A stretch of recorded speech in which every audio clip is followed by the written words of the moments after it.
الحمد لله رب العالمين والصلاة والسلام على رسول الكريم أما بعد فأعوذ بالله من الشيطان الرجيم بسم الله الرحمن الرحيم فاصبر لحكم ربك ولا تكن كصاحب الحوت إذ نادى وهو مكظوم لولا أن تداركه نعمة من ربه لنبذ بالعراء وهو مذموم فاجتباه ربه فجعله من الصالحين صدق اللہ العظیم۔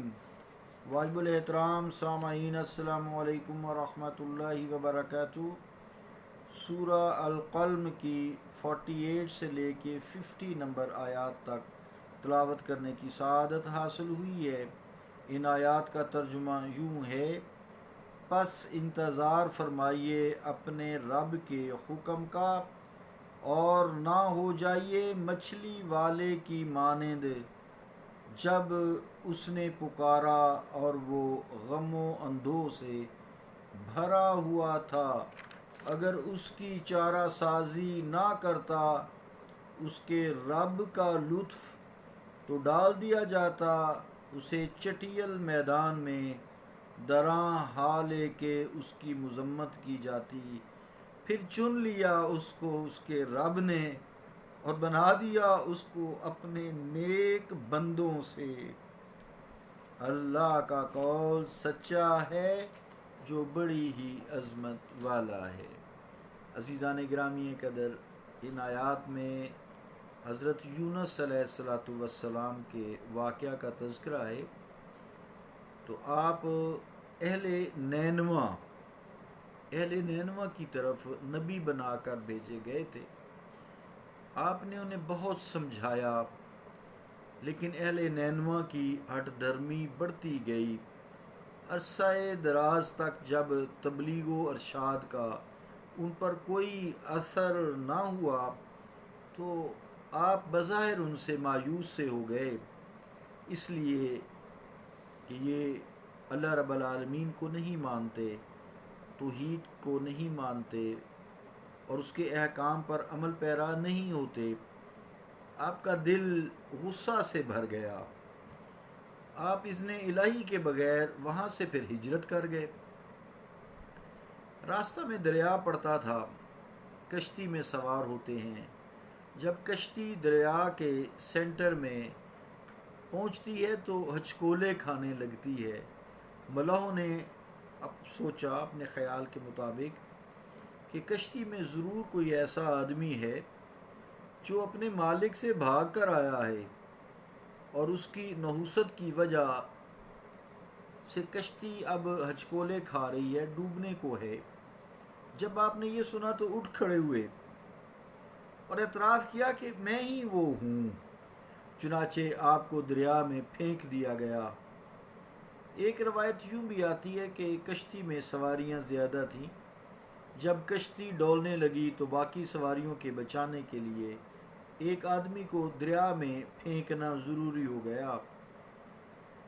3 بار قرعہ اندازی کی گئی، ہر بار آپ کا نام ہی نکلتا تھا۔ آپ نے دریا میں پھر چھلانگ لگا دی جب آپ کا نام نکلا۔ حکم الہی سے وہاں ایک بڑی مچھلی، جیسے ویل فش ہوتی ہے نا، بڑی مچھلی منہ کھولے کھڑی تھی۔ اس نے فوراً آپ کو نگل لیا۔ اللہ تعالیٰ نے ارشاد فرمایا، اے مچھلی، یہ تمہاری خوراک نہیں ہے، یہ میرے نبی ہیں، بلکہ ہم نے تیرے شکم کو ان کے لیے وقتی طور پہ قید خانہ بنایا ہے، خبردار ان کو کوئی گزند نہ پہنچے۔ جب آپ کو مچھلی نے نگل لیا تو اس وقت آپ نے اپنے مولا کریم کو ان پیارے الفاظ سے پکارا، اپنی غلطی کا اعتراف کیا اور اس کی وحدانیت اور سبوحیت کا اقرار اقرار تو پہلی کہا تھا، ذکر کیا مراد۔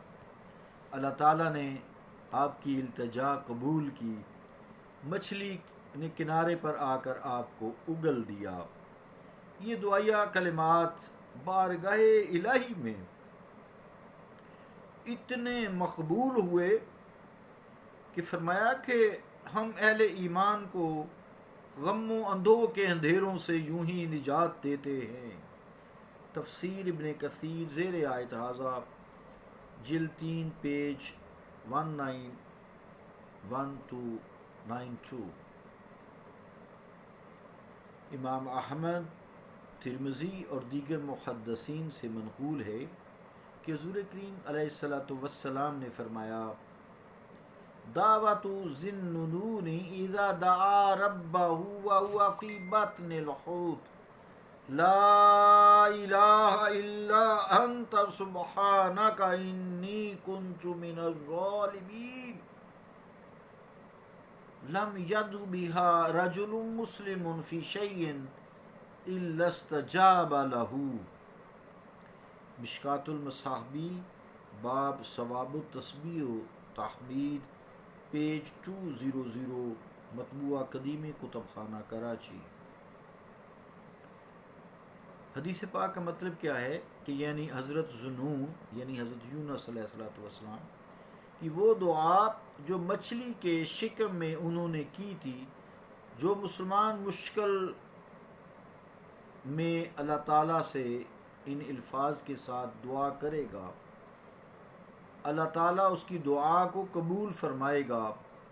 حاکم نے ایک اور ارشاد نبوی بھی اس طرح نقل فرمایا ہے، وہ یوں ہے، الا اخبرکم بشیء اذا نزل بأحد منکم کرب او بلاء فدعا به الا فرج اللہ عنہ قیل بلا یا رسول اللہ۔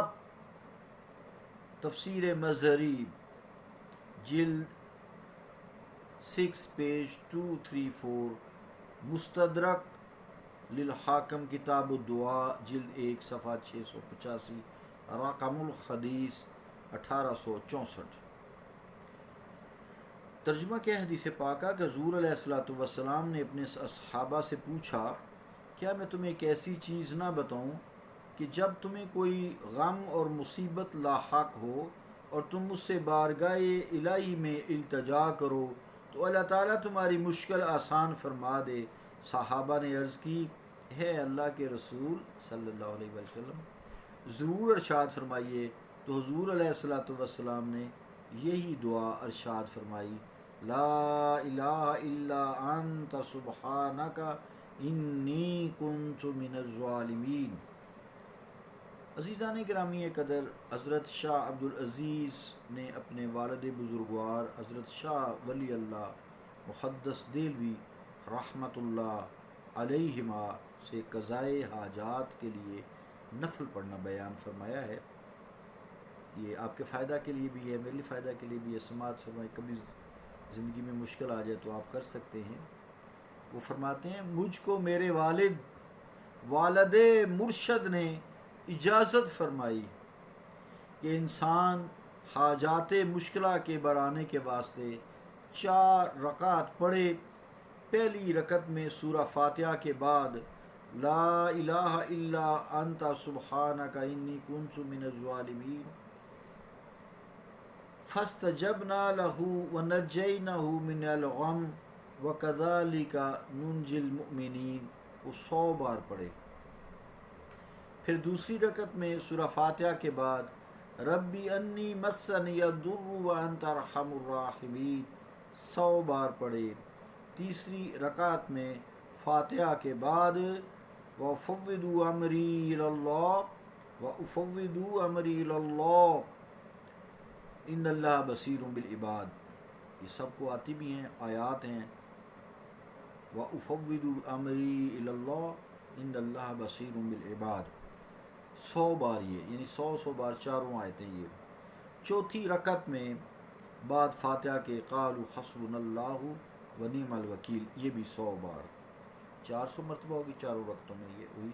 پھر سلام پھیر کر 100 بار یہ کہے ربی انی مغلوب فانتصر، یہ بھی سورہ صافات کی دعا ہے، آیت ہے ربی، حضرت نوح کی، ربی انی مغلوب فانتصر۔ شاہ عبدالعزیز صاحب رحمۃ اللہ علیہ فرماتے ہیں کہ حضرت امام جعفر صادق علیہ السلام نے ارشاد فرمایا کہ یہ چاروں آیتیں اس میں عزم ہیں کہ ان کے وسیلے سے جو سوال کیا جائے اور جو دعا کی جائے قبول ہوتی ہے۔ عزیزان گرامی قدر، آپ وہاں قوم سے جو چل دیے تو اس کا یہ مطلب نہیں کہ اللہ تعالیٰ سے ناراض ہو کر چل دیے، بلکہ اللہ تعالیٰ کے لیے وہ اپنی قوم سے ناراض ہوئے، اللہ تعالیٰ کے لیے ناراض ہوئے اپنی قوم سے، اللہ سے نہیں ناراض ہوئے، اللہ تعالیٰ کے لیے اپنی قوم سے ناراض ہوئے کہ وہ کیوں ایمان نہیں لاتے، اس دکھ سے وہاں سے چل دیے، اور اتباع حق سے یہ کیوں کافر جو ہے دور بھاگتے ہیں۔ روح المعانی جز 17 پیج 83۔ اس کا تھوڑا سا اور حصہ اگلا بھی میں بیان کروں گا، مضمون تو وہی ہے آپ جنہیں سن لیا، لیکن ذرا الگ اینگل سے۔ شکریہ، السلام علیکم ورحمۃ اللہ وبرکاتہ۔